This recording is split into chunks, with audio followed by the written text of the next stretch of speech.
चूहा और शेर। वो एक दफा का जिक्र है कि एक जंगल में एक शेर रहता था। एक दिन वो शेर सो रहा था कि अचानक एक चूहा वहां आ गया और शेर के बालों में घुसकर खेलने लगा। अचानक शेर की आंख खुल गई, उसने चूहे को पकड़ लिया।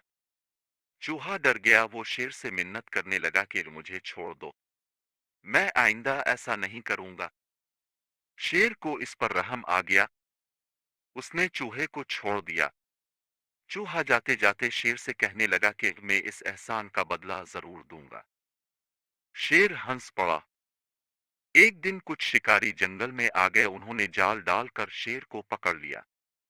वहां अचानक वही चूहा भी आ गया, उसने अपने दांतों से जाल को काट दिया। इस तरह शेर इज़ादाल हो गया। शेर ने चूहे का शुक्रिया अदा किया।